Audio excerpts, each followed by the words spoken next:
સ્થાનિક સ્વરાજ્યની ચૂંટણીનો જંગ હવે તેજ બની રહ્યો છે। આદિવાસી મતો અંકે કરવા માટે હવે સત્તા પક્ષ દ્વારા મેગા પ્લાનિંગ શરૂ કરાયો છે, જેમાં સ્થાનિક સ્વરાજ્યની ચૂંટણી પહેલા આદિવાસી બેલ્ટ પર ખાસ નજર રાખવામાં આવી રહી છે।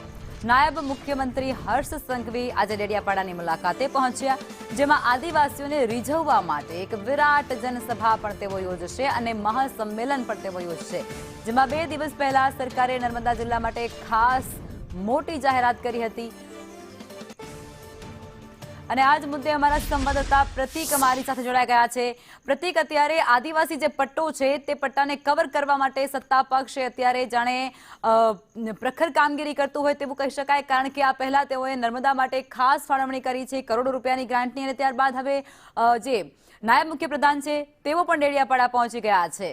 શું કહેશો?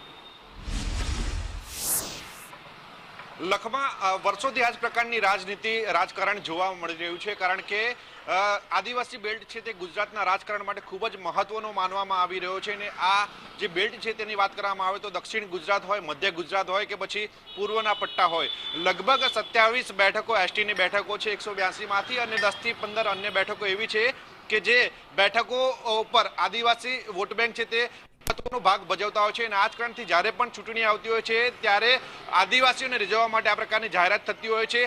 જો કરવામાં આવે તો આદિવાસી પટ્ટાની રાજ્યના નાયબ મુખ્યપ્રધાન હર્ષ સંઘવી દ્વારા મહત્વની જાહેરાત કરવામાં આવી છે। લગભગ 300 કરોડથી વધુની જાહેરાત કરવામાં આવી છે, જેમાં 2 મુખ્ય ડેડિયાપાડામાં 2 બ્રિજ બનાવવાની જાહેરાત કરવામાં આવી છે, જેનાથી આદિવાસીઓને રીઝવવાનો પ્રયાસ થઈ શકે છે। સાથે જ જો વાત કરવામાં આવે તો ડેડિયાપાડા બેઠક એટલા માટે મહત્વની છે કારણ કે આ બેઠક ઉપર જીતવા માટે સત્તાપક્ષ દ્વારા અનેક વખત પ્રયત્ન કરવામાં આવતા છે, પરંતુ છેલ્લી 5 વિધાનસભાની ચૂંટણીમાં સત્તાપક્ષ છે તેમને સફળતા મળી નથી। ફક્ત 5માંથી એક જ વખત ભાજપના ઉમેદવાર છે તે આ બેઠક ઉપર જીતી શક્યા છે, જેના કારણે આ બેઠક જીતવી તેમના માટે ખૂબ જ મહત્વની છે। ને શા માટે મહત્વની છે તેની જો વાત કરવામાં આવે તો જો આ બેઠક ઉપર જે પાર્ટી જીતતી હોય છે તેનો પ્રભાવ આજુબાજુની 27 જેટલી બેઠકો ઉપર પડતો હોય છે, અને 27 પ્લસ બીજી 10 થી 15 બેઠકો એવી છે કે જેની અંદર આદિવાસી મતદારો છે તેઓ પ્રભાવિત સાબિત થતા હોય છે, અને કુલ 40 જેટલી બેઠકો એવી છે 182માંથી કે જેમાં આદિવાસી મતદારો છે તે ખૂબ જ મહત્વનો રોલ ભજવતા હોય છે। અને આના જ માટે જ્યારે પણ વિધાનસભાની ચૂંટણી આવતી હોય છે, સ્થાનિક સ્વરાજ્યની ચૂંટણી આવતી હોય છે, ત્યારે